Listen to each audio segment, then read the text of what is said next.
la eutanasia como derecho, hubo marcha de la CGT por el Día de la Lealtad Peronista, Feletti recibió a supermercadistas en una nueva reunión por precios, Icardi otra vez no se presentó a entrenar en el PSG y a Wanda le gusta más su mano sin anillo. Nos despertamos bravas, Otro día más en este hermoso y telenovelesco país. El debate por la autonomía del cuerpo y el derecho a decidir sobre la muerte propia volvió a encenderse esta semana en América Latina. En Colombia, una mujer de 51 años que padece ELA iba a recibir la muerte digna. Pero a pesar de ser legal, el Instituto del Dolor colombiano canceló la práctica. Sabes que el próximo 10 de octubre te vas a morir. ¿Esa certeza te da tranquilidad? Sí. Mucha.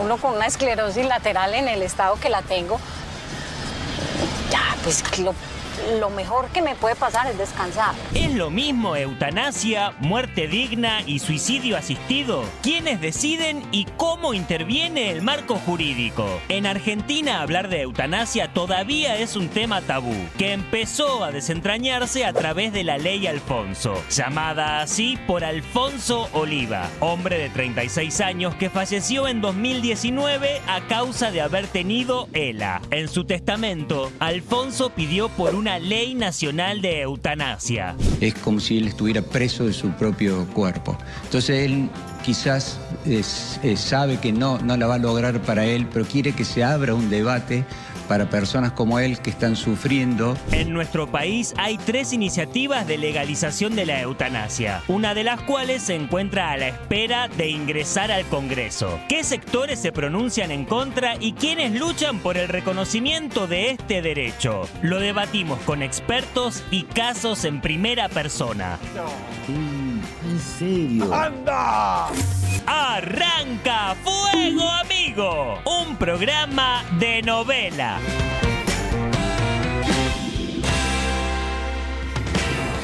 Muy buenas noches a todas, a todos. ¿Cómo están, chicas? ¿Todo bien? ¿Qué tal? Buenas noches. Buenas noches, Yumi. Buenas noches, Señor Cata, ¿cómo Yumi. estás? Señorita Cata, ¿cómo va? Signorina. Signorina, parla italiano. Y yo parlo. Un poquito. Que no me escuche la profe de italiano me mata. Bueno, vamos a hablar de un tema que se habla poco en el ámbito público.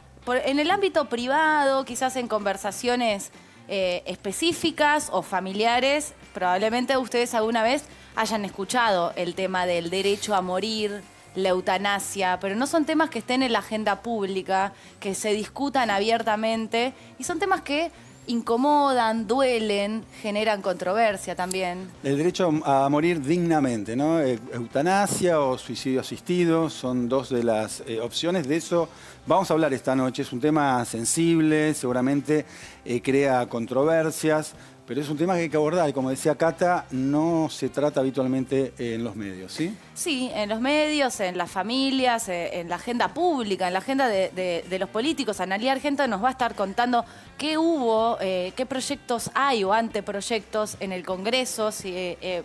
Pero sobre todo acá en Fuego Amigo lo que vamos a hacer es escuchar historias de vida, escuchar a especialistas con distintas miradas, porque es un debate que está abierto y que es muy sensible, y que ustedes saquen sus conclusiones, piensen un poco sobre este tema que, de nuevo, es difícil de abordar, así que lo vamos a hacer con los mejores entrevistados que ya paso a presentar y que les agradecemos muchísimo que estén todos acá en Fuego Amigo. Buenas noches. Está Ignacio Maglio, es abogado y procurador, diplomado en salud pública y coordinador del área de promoción de derechos y presidente del Comité de Bioética de la Fundación Huésped. Muchas gracias, Ignacio, por estar. Por favor. Está Viviana Vilesker, físico, terapeuta humanista, facilitadora para la toma de decisiones por consenso, formada en cuidados paliativos y miembro fundadora de la Asociación Civil El Faro. Está Nicolás Laferriere, que es director del Centro de Bioética, Persona y Familia. Muchísimas gracias por estar acá también. Está en el Zoom también Carlos Peca Soriano, médico intensivista, especialista en medicina de emergencia y experto en bioética. Y está Milagros Oliva, hermana de Alfonso, el joven que muchos de ustedes habrán escuchado su caso, otros no lo van a conocer acá en la historia, cuyo caso inspiró la redacción del proyecto de ley llamada la Ley Alfonso, justamente referida a este tema. Bienvenidos a los 5, muchísimas gracias por estar acá. La idea es escucharnos entre todos y poder poner este tema, darle un poco más de visibilidad a este tema. Así que vamos a arrancar con vos, Milagros, para contar un poco, para todos los que no escucharon la historia de Alfonso, quién fue Alfonso, qué le pasó y qué fue lo que pidió. Hola, ¿qué tal? Buenas noches. Alfon pide la eutanasia para que se realice frente a cualquier persona que tenga este tipo de enfermedad o un tipo de enfermedad bastante grave como la que llevó él, frente a pensar que todos tenemos el derecho a elegir cómo morir. Y cómo fue, lo hizo solo, lo pensó solo, lo habló con un abogado, lo habló con el doctor Peca Soriano, y una vez que ya estaba más o menos establecido todo este tema, él agarró y nos comunicó a mis hermanos y a mí, nos reunió, nos dijo que él iba a pedir la ley de la eutanasia porque justo estaba saliendo la ley del aborto y le pareció que estaba buena abrir esa puerta. Milagros, y bueno, nosotros te apoyamos. Perdón que te interrumpa, pero quisiera ir un pasito más para atrás de por qué él llegó a ese lugar, qué enfermedad tenía y cómo llegó a esa decisión de querer eso. Alfon tenía ELA, esclerosis lateral amiotrófica. La padeció 5 años, en los cuales 4 fueron totalmente discapacitados. Solamente movía la cabeza y los ojos. Ya no podía hablar. Y él al principio no pensó en esto. Al principio no pensó esto. Lo que sí pensó es que después se le viene dando cuenta de que no tenía otra escapatoria. Esta enfermedad básicamente llegas a un respirador y el respirador te alarga la vida bastante en donde no querés seguir padeciendo esto. Entonces Alfon lo que dijo, no le dio escapatoria a que a él le podía llegar a tocar el respirador y ahí él pensaba mucho en esto. Ahora, Milagros, ¿cómo fue que efectivamente termina manifestando, ¿no? esta decisión? ¿Cómo llega a manifestarle a ustedes, a la familia, me imagino, esta decisión? ¿Él ya no quería continuar de esa manera? No fue eso. No, Alfon, él lo piensa por mucha gente, no por él solo. Él lo que primero nos comunica que esto, cuando la ley se vaya a dar el ok, él no iba a estar más. Primero nos dice esto. Él lucha diciendo de que necesitaba de ver de qué manera podía ayudar, ser un granito de arena y ayudar en esto. Y decir, bueno, a ver, yo no voy a llegar, pero quiero que otras personas lleguen a tener el derecho de elección. Entonces, frente a esto, no es que él pidió la eutanasia, él quería saber si, bueno, obviamente que si a él le tocaba en algún momento tener la eutanasia, podía elegir, pero no la quería. No estaba en un momento dado que él la quería sí o sí. Bien. Le voy a preguntar al doctor Maglio que me haga alguna suerte de descripción entre la diferencia de lo que es la eutanasia y el suicidio asistido. Sí, cómo no. Buenas noches, gracias por la invitación. Básicamente la diferencia tiene que ver con el operador. Cuando hablamos de eutanasia hablamos de la muerte producida a un paciente a su requerimiento a través de la administración de un tóxico o de un cóctel en dosis letal. Esa es la eutanasia tradicionalmente. El suicidio asistido consiste en que es el propio paciente, la misma persona, la que se administra o la que toma ese cóctel en dosis letal. En realidad la distinción es en cuanto al operador, básicamente. ¿Quién lo hace? En quién lo hace, exactamente. Ahora, actualmente, si un paciente, una persona que está muy mal, que ya sabe que se va a morir, que ese es el diagnóstico de los médicos, de que le quedan tantos días de vida y que lo único que le queda es el deterioro físico y el dolor cada vez más fuerte. ¿Qué opciones tiene esa persona si todavía puede elegir hoy en la Argentina? Después vamos a hablar de dónde, en qué países está legalizado, tenemos placas, pero contanos acá en la Argentina qué existe, qué posibilidades tiene un familiar de un paciente o un paciente de elegir a la hora de morir. Bueno, lo primero que tenemos que decir es que que la muerte sea un proceso cercano no es, digamos, una definición. Acá lo que la ley, el Código Civil, la Ley de Derechos de los Pacientes establece es aquel que sufre una enfermedad, digamos, grave, irrecuperable, tiene la posibilidad de lo que se denomina comúnmente como muerte digna, que es rechazar cualquier tratamiento o procedimiento médico que esa persona lo considere extraordinario o desproporcionado, cuyo único fin sea prolongar en forma, digamos, penosa y gravosa la agonía. A ver si entiendo. Uno puede pedir que le quiten el respirador. Sí. Ahora, hay casos, como el caso de Lela, donde no hay ningún soporte vital, sino que hay un deterioro permanente, ¿no? En ese caso, ¿esa es la diferencia, digamos, en lo que se está peleando y lo que hoy rige, la ley que hoy rige? Justamente, la diferencia es esa. Eutanasia es provocar la muerte a través de una acción directa, que es a través de la administración de un tóxico o de una medicación en dosis letal. Muerte digna significa rechazar cualquier procedimiento médico o pedir el retiro porque uno considera que ese soporte vital es desproporcionado y no busca, no persigue el fin perseguido, que es la prolongación, digamos, de la agonía en forma artificial y penosa. Viviana, vos trabajás de cerca, hace mucho tiempo, con personas que sufren. Contá un poco tu mirada, qué ves, qué pensás que se tiene que discutir a partir de tu experiencia cercana con pacientes que sufren mucho el dolor. Sí, ¿y qué escuchás, sobre todo, de los pacientes? Efectivamente, la tarea que realizo es la de acompañar a personas en fin de vida. Fin de vida es un concepto amplísimo porque incluye tanto personas que están cursando una enfermedad como personas mayores, por ejemplo. Y lo que la experiencia me ha mostrado es que para muchas personas, por supuesto no para todas, visualizarse en un futuro cercano, sufriendo, perdiendo la capacidad funcional, no teniendo sentido la vida que les toca vivir, se les hace imperioso contar con esta posibilidad de solicitar ser asistidos para morir, médicamente asistidos, ¿sí? Por supuesto que entran en juego un montón de cuestiones que tienen que ver con los sistemas de creencias de cada persona, la historia de cada persona, el entorno, pero fundamentalmente ese punto en donde para la persona, para el sujeto que está viviendo esa experiencia, el sentido de vida empieza a perderse. Y entonces la muerte pasa a ser la opción buscada. Por lo tanto, para muchas personas que exista un entorno jurídico que avale la posibilidad de elegir ese final es fundamental. Le pregunto a Nicolás si eso es una opción, elegir la posibilidad de morir morir. dignamente, ¿no? La posibilidad de cómo morir. Yo creo que en torno a este tema hay como dos narrativas.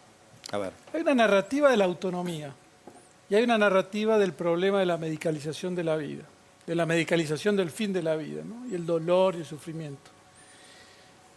A mí lo que me preocupa es esta situación. Yo creo que a veces se enfrentan dilemas de medicalización excesiva de la vida y es absolutamente legítimo el rechazo al encarnizamiento terapéutico, que es un poco lo que explicaba recién Ignacio. Perdón, bajémosle un poco a la tierra para alguien que tiene un familiar que, por ejemplo, está muy enfermo. Claro, es cuando la muerte es inminente y las perspectivas de mejoría son escasas y el tratamiento es desproporcionado, como explicaba Ignacio recién, es legítimo rechazar un tratamiento así. Claro, por ejemplo, ya tenés un cáncer terminal y te dicen, mira, ya no hay nada que... Eso es absolutamente legítimo y eso la Argentina lo debatió en el 2012 con la ley de muerte digna. Recordemos que en 2012 se legisló muerte digna y se cambió una ley que venía el 2009 y en ambos casos, y también en el 2015, Argentina rechazó el encarnizamiento terapéutico, la eutanasia. Ahora, en torno a esta realidad, hoy hay una urgencia muy importante en el país, que es la ley de cuidados paliativos. Porque justamente en torno a la medicalización de la vida es donde se da la necesidad de las terapias del dolor, de acompañar al que sufre ofreciendo lo que la medicina ha desarrollado que se llaman cuidados paliativos. Y hay una ley que tiene media sanción en el Senado y que está esperando ser aprobada y que promueve que los cuidados paliativos estén en el programa médico obligatorio, que tengan que ser cubiertos y que crezca A ver, la quiero capacitación en ese tratar de campo. entender, respecto concretamente a la eutanasia, Sí. ¿tu postura es contraria a esa posibilidad? Ahora, vamos al otro punto. Si hablamos de la decisión deliberada de quitar la vida, yo creo que eso es un elemento que incorpora un quiebre al sistema jurídico. O sea, no creo que sea bueno que en un sistema jurídico se permita a alguien quitar la vida de otro. Pero aunque sí. sea su pedido, aunque sea en el caso más dramático, porque creo que el valor de la vida involucra siempre un bien y no existe un derecho a privar de la vida. Entonces, en ese sentido, si la conducta es provocar la muerte, yo creo que eso no debería ser legalizado. Si la conducta es dejar que ocurra una muerte que es inminente, inviable y que solo estamos inevitable. Aunque transite con mucho dolor. No, es que justamente allí la solución es el cuidado paliativo. Ahora, te pregunto a vos que estás levantando la mano, Ignacio, si alcanzan en muchos pacientes los cuidados paliativos o hay muchas personas que dicen, a mí esto me es un sufrimiento igual, déjenme morir. Sí, yo creo que eso es clave. Los cuidados paliativos no son un antídoto contra la eutanasia. Esto es muy importante tenerlo en cuenta. Yo coincido con Nicolás y aprovechemos este espacio para que los diputados puedan dar rápidamente media sanción al proyecto que ya tiene aprobación de la ley de cuidados paliativos. Pero yo lo que quería decir es que en muchas circunstancias, como bien decía Viviana, el dolor es un dolor existencial, es un dolor que tiene que ver con un sufrimiento que va más allá del dolor físico, que tiene que ver con la pérdida del ser. En los estudios hechos en el mundo, los pedidos de eutanasia tienen que ver con esa pérdida del ser, es decir, pérdida del ser tuyo en tu rol en la familia, en tu rol en el trabajo, en tu rol social. Y ese pedido de eutanasia muchas veces es como tener el as en la manga, es decir, tener el último acto de autonomía donde vos puedas decir, hasta aquí llegué y esta es una vida que no depende, digamos, que no vale la pena ser vivida, como bien expresaba Viviana. Estaba pidiendo la palabra Carlos, que Perdón. todavía es el único que todavía no habló, que creo que cuando hablaba Nicolás venía a la cabeza, decía no. Contame, Carlos, qué es lo que querés decir. Primero, buenas noches. Saludo a Nacho, a Viviana, a Mili y a Nicolás también, a quien no conozco, pero cuando él mencionaba el tema de cuidados paliativos, yo coincido con él. Es muy importante la ley de cuidados paliativos. Le recuerdo a Nicolás que aquí del 2002 tenemos la ley 9022, que está sancionada del 2002, no está reglamentada, pero eso no impide decir eutanasia, como muy bien decía Nacho, eutanasia versus cuidados paliativos. Y le voy a poner un ejemplo a Nicolás para que argumentemos. Por ejemplo, Alfonso. Alfonso de noche soñaba que corría, soñaba que hacía el amor, soñaba que comía y de día se despertaba en una pesadilla. Alfonso estaba asistido permanentemente por 4 o 5 personas. Cuando una periodista le pregunta a Alfonso qué es lo que más deseas de tu vida anterior, él decía en el término de 20 minutos, porque él para hablar solo movía sus pestañas, por lo tanto pestañeaba mirando la H, pestañeaba mirando la O, pestañeaba mirando la L y después de 15, 20 segundos decía hola. Imagínense ustedes lo que es la privacidad de la dignidad humana en eso. Entonces, voy a ser franco, dice Alfonso. Extraño hacer el amor, extraño jugar al fútbol y extraño comer. Ustedes fíjense que Alfonso llevaba una gastrostomía, o sea, un tubo, para la gente que no entiende lo que es una gastrostomía, directamente hacia su estómago.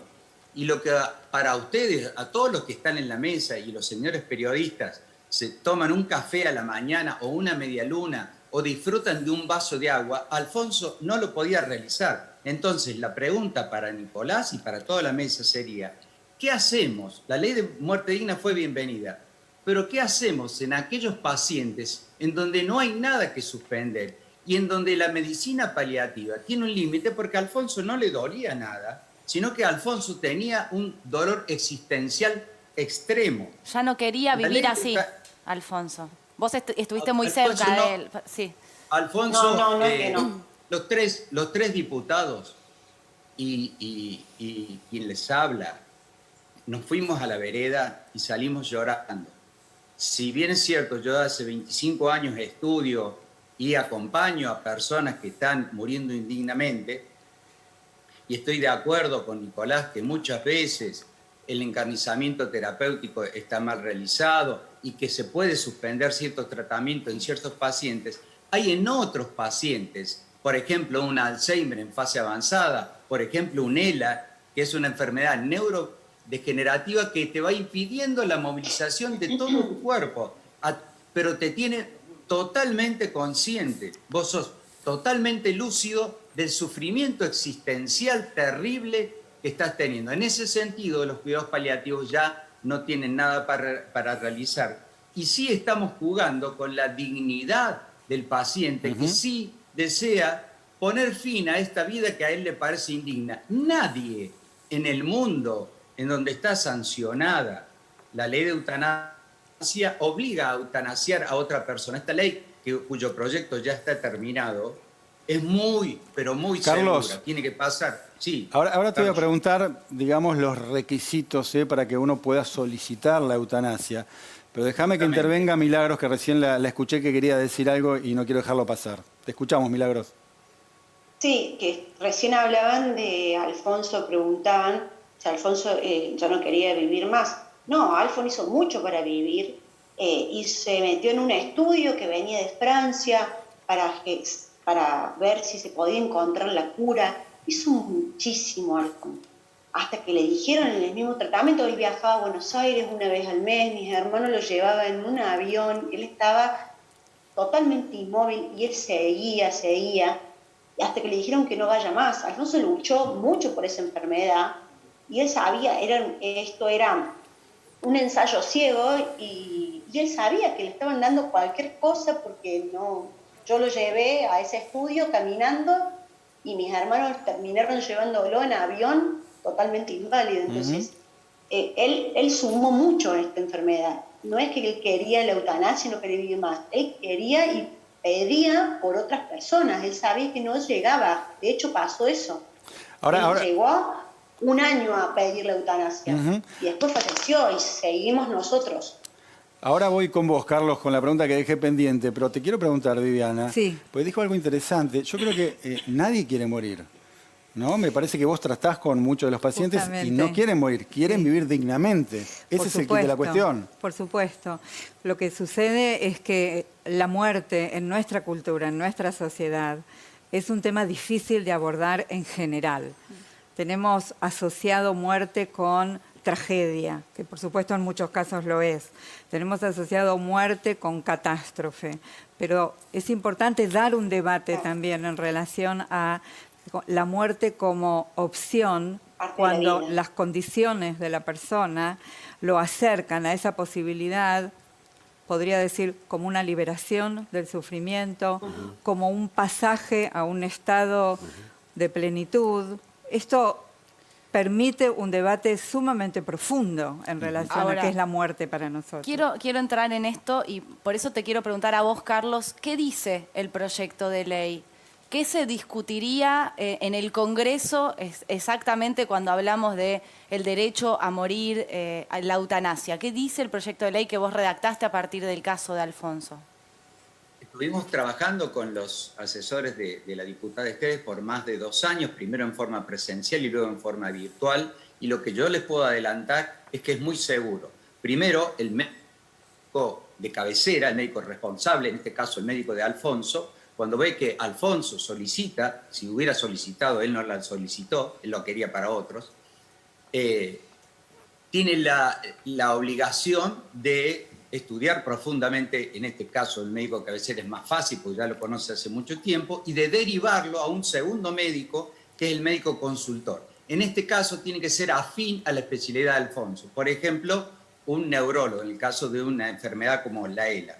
En el lapso de 15 días debe asegurarse ese médico consultor de que Alfonso haya sufrido todos los beneficios, y esta es respuesta también para Nicolás, todos los beneficios de la medicina paliativa, que no esté en una depresión aguda de la cual pueda salir con un tratamiento psicológico o psiquiátrico. Esto no es que yo me vaya a pelear con alguien o me vayan a cortar o que me vayan a diagnosticar cáncer y ahí nomás pide la eutanasia. No, debe asegurarse este médico consultor y emite un informe luego de 15 días. Luego de eso va a una consejería en la que está formado por un equipo interdisciplinario que está formado por una psicóloga o un psiquiatra, varios paliativistas, Ahora, Carlos, bioeticistas, abogados. Un puntito ahí. Un punto ahí perdón. porque me parece interesante recalcar esto.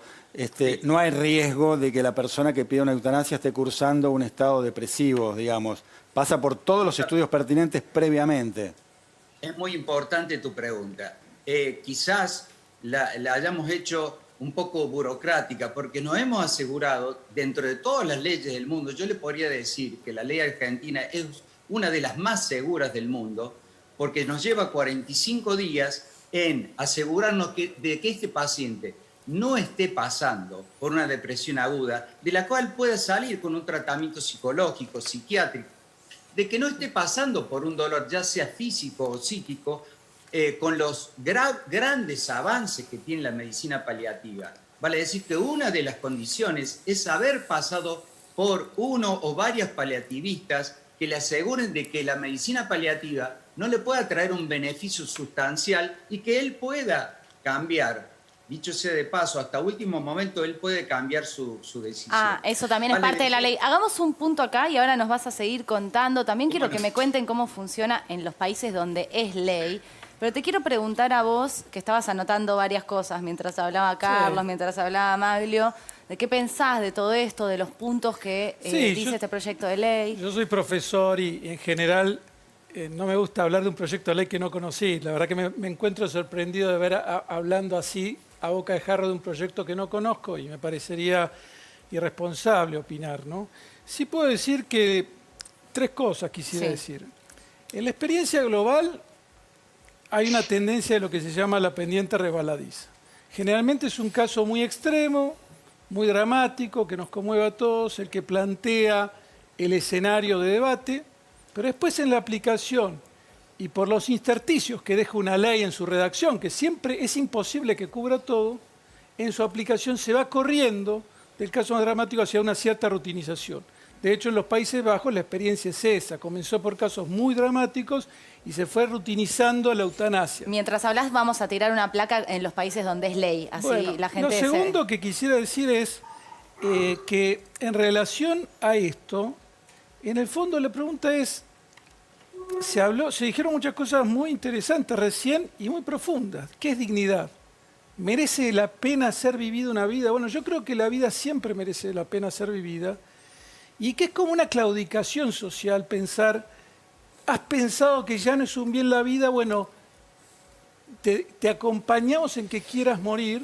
Yo creo que eso es una claudicación, engendra un tipo de sociedad profundamente individualista. Nicolás, al punto de llegar, no. Quisiera completar los 3 puntitos. Entonces creo que hay algo de eso, de un profundo individualismo como sociedad. Es decir, es como una sociedad donde se diluyen los vínculos de solidaridad con el otro. No me voy a hacer cargo de tu vida, sino que, bueno, voy a respetar que has perdido aún la esperanza de vida. Y creo que la dignidad nunca se pierde. ¿Vos decís que esto fue en los países donde es ley, pasó esto? Creo que hay un trasfondo profundamente individualista de sociedad. Y el tercer punto que quisiera decir es el de la realidad del país. Estamos saliendo de una pandemia donde notamos las enormes carencias del sistema de salud.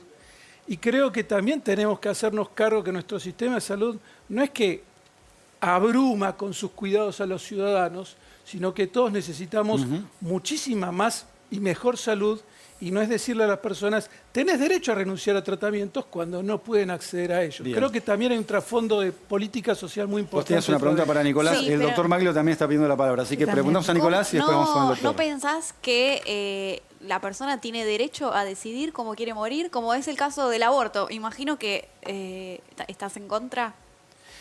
Yo creo que porque lo veo como un paralelismo ahí sobre el derecho de la persona es el mismo, a decidir sobre su vida. El centro es el mismo, el valor de la vida como sociedad. Yo creo que, sinceramente, creo que la vida es un bien siempre. Y espero no tener que estar en una situación así. Y si me lo imagino, será un profundo dolor. He sido persona cercana, será un profundo dolor. Pero acá llega mi límite. Yo soy abogado y profesor. Basta, inviten a alguien de los hospice, inviten a Matías Nahum y la tarea fantástica que hacen y lo que te cuentan de cómo el enfermo en ese momento necesita ese acompañamiento y la esperanza de vida. Yo creo que siempre, aún en el peor sufrimiento existencial, la presencia y acompañamiento de las personas hacen que sea posible verle un sentido a la vida. Yo creo que la vida siempre es un bien. Pero usted dice, la vida merece ser vivida, pero ¿qué vida? Porque eso es vida. Le doy un caso, por ejemplo. ¿Cómo colocamos el nivel de qué es vida digna de ser vivida? Eso es un tema muy delicado, justamente ese es el punto. Porque, por ejemplo, el caso de Marcelo Díez. Marcelo Díez, un joven neuquino, tuvo un accidente, 20 años en estado vegetativo. Sí. Lo mantuvieron con vida, hidratándolo y dándole alimento. 20 años, o sea, no sabemos ni si soñaba, si no soñaba, ¿no? Era estado vegetativo. La familia llegó hasta la Corte Suprema de Justicia. Falleció el día que salió la sentencia. Que salió la sentencia. Antes de que se ejecute la sentencia. Exactamente. Ahora, en ese caso es un caso distinto porque no le tenían que quitar el respirador porque respiraba por sí mismo, pero sí le tenían que quitar la alimentación por sonda o técnicamente no sé exactamente cómo era, pero alimentación e hidratación artificial, digamos.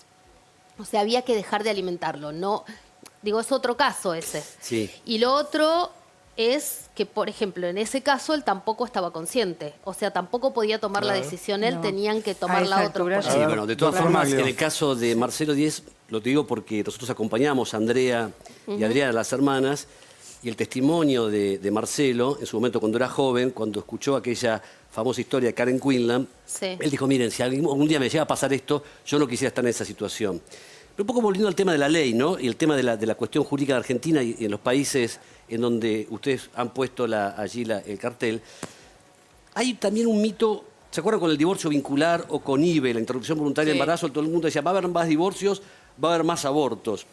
A diferencia de lo que se piensa, en todos los países, inclusive en territorio de Australia del Norte, que no estaba en la placa, no aumentaron los pedidos de eutanasia. No, Ignacio, se mantuvieron,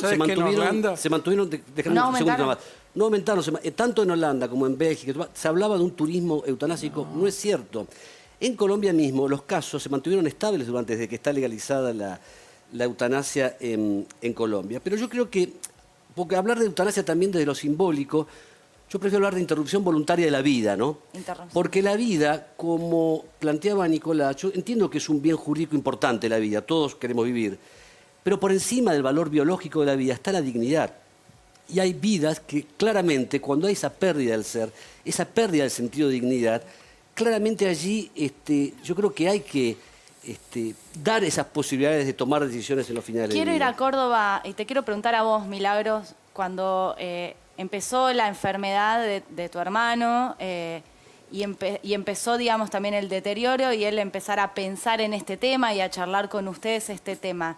Me imagino que, obviamente, habrán investigado y conocido muchas más cosas, pero antes de esto, ¿vos alguna vez tuviste una posición contraria? ¿Cambiaste tu mirada sobre el tema? ¿Nunca te lo habías planteado?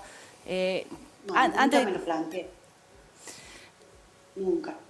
Nunca me imaginé de que algún familiar más, o sea, menos mi mellizo, iba a pasar por esto, pero fue muy natural. Cuando yo me acuerdo mucho, Alfon en la computadora, con el dispositivo, nos comunicó, nos dijo, voy a pedir la ley de la eutanasia, quiero que me acompañen, esas fueron las palabras. Y yo le miré y le dije, sí, dale, vamos para adelante, yo estoy con vos. No la pensé, por el hecho de que ahí yo escuchaba decir que creo que lo último que se tendría que perder es la dignidad. Yo pienso en la enfermedad de mi hermano y la dignidad la había perdido hace mucho, y ese creo es como que no se vivió, hay que vivir, hay que estar presente y hay que ver a esa persona. Como le pasa, a mí me parece que el pedido de la eutanasia es un derecho más de vida que tenemos, es la elección, y la muerte es parte de la vida, y de cómo uno quiere fallecer y pasar sus últimos momentos en una enfermedad, como hablaba el doctor Peca Soriano, una enfermedad que sea terminal.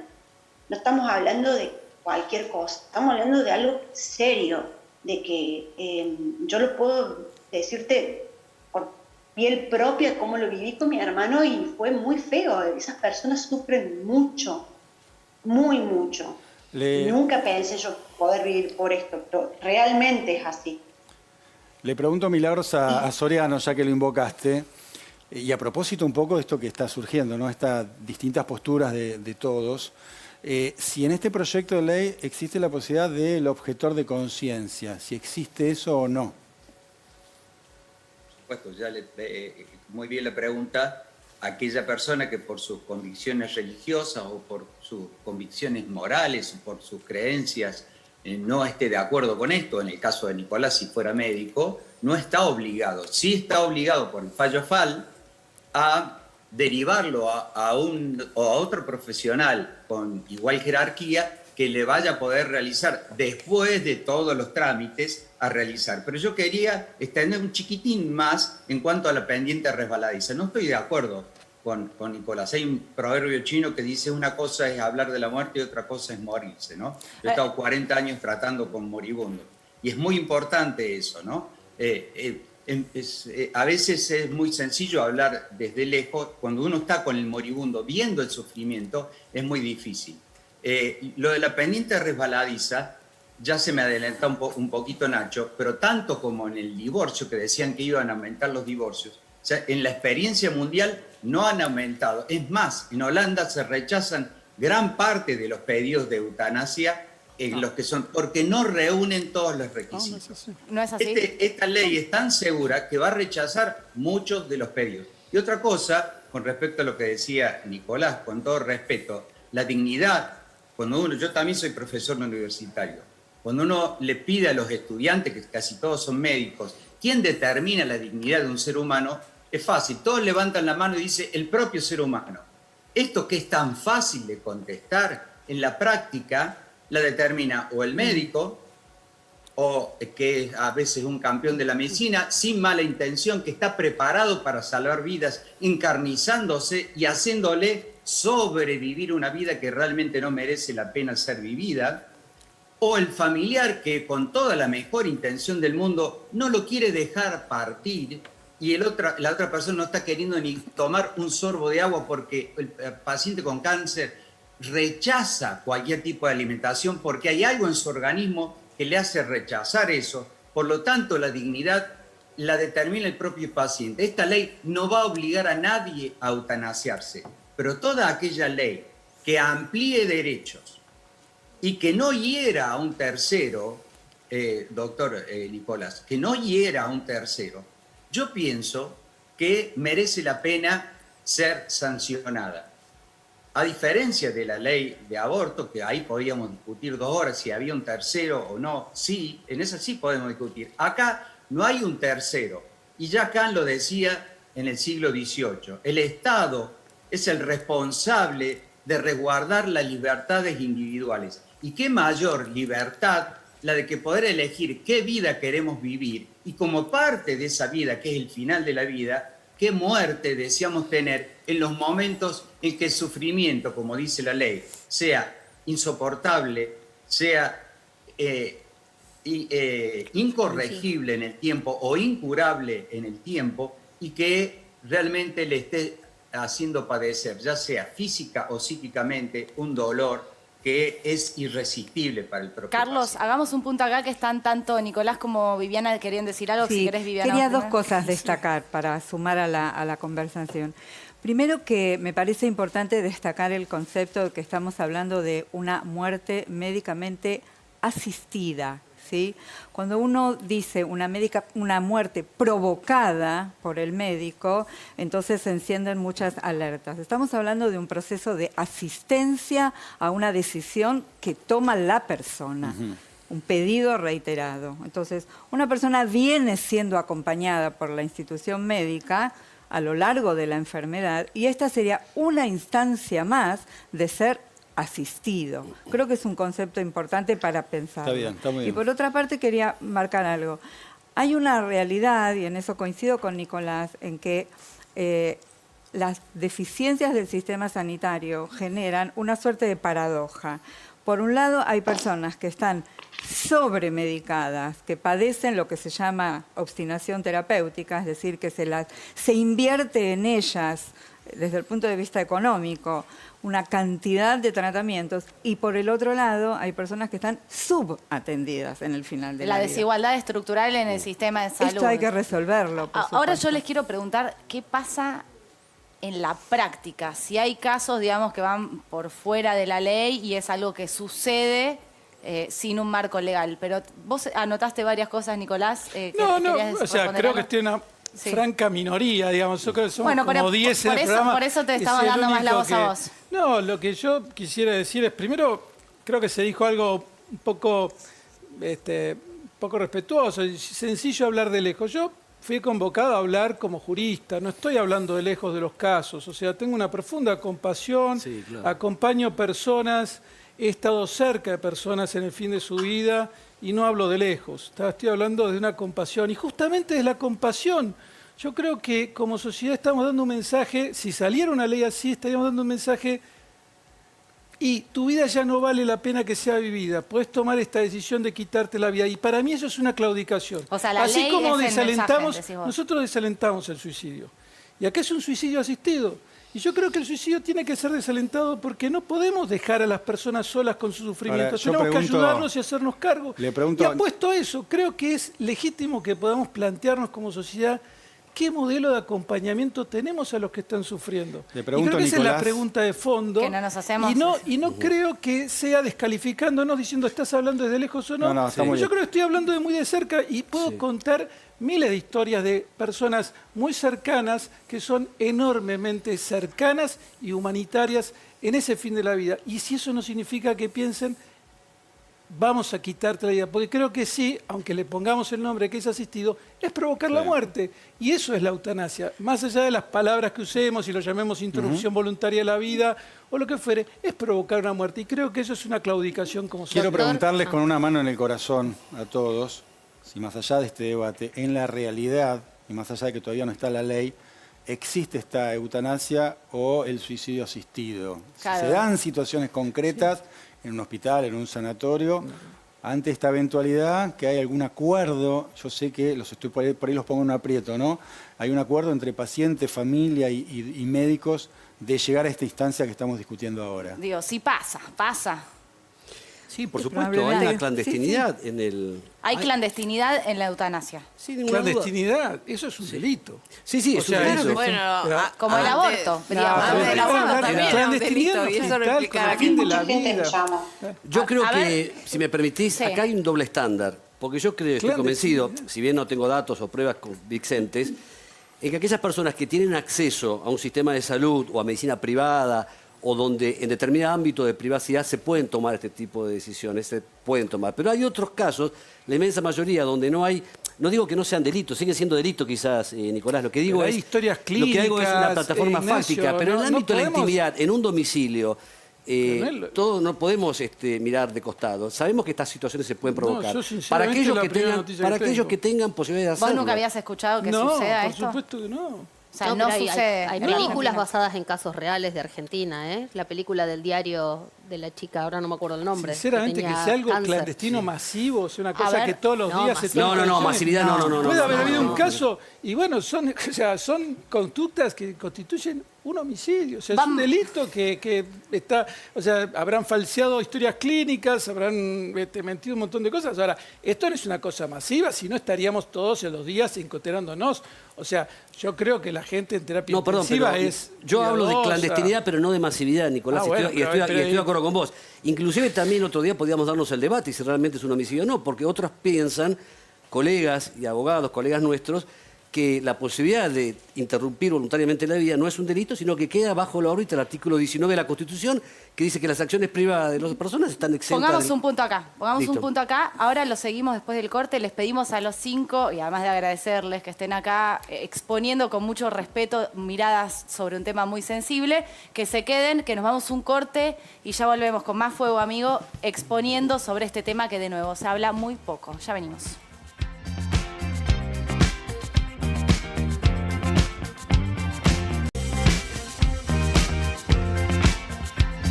Bueno, estamos hablando de eutanasia, de suicidio asistido y queremos unas conclusiones, ¿no?, de esta larga charla. Vamos a tener un capítulo 2, porque nos quedamos con ganas de mucho más. Pero te voy a pedir a vos, Milagros, 30 segunditos, alguna conclusión, un poquito de lo que fuimos transitando en este programa. No, que me parece que la eutanasia tiene que estar, por lo menos, sí, tiene que estar legalizada, más por lo menos, porque es un derecho a cómo finalizar tu vida. La muerte es parte de la vida, algo natural, de llevarlo natural. En un punto en que uno no quiera sufrir más, una muerte que te lleve a un límite en donde no puedas seguir. Que tenemos que crecer como humanidad, tenemos que tener empatía con el otro. Bien. Y es una buena forma de progresar. Carlos, tus 30 segundos. No, solo quería decirle a Nicolás que no era para él, para ciertos juristas aquí en Córdoba que tuvieron la ley de muerte digna, mi disculpa, no era para vos. Segundo, que sí existe la clandestinidad. En estos momentos que usted y yo estamos hablando, hay 2 casos concretos que me han llamado, obviamente pidiéndome la eutanasia, obviamente les dije que no era legal.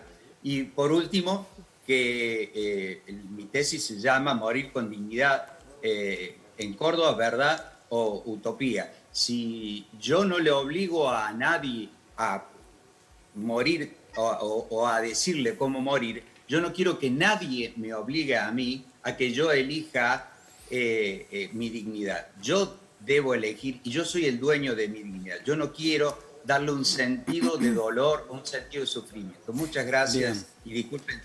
Nicolás, tus 30 segundos. Creo que la vida es siempre un bien.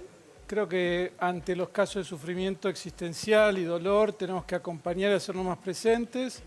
Creo que hace falta una ley de cuidados paliativos que los generalicen y que los pongan a disposición de la gente, y que necesitamos un sistema de salud que salga a estar a disposición de todos y que no es provocar la muerte del camino. Viviana.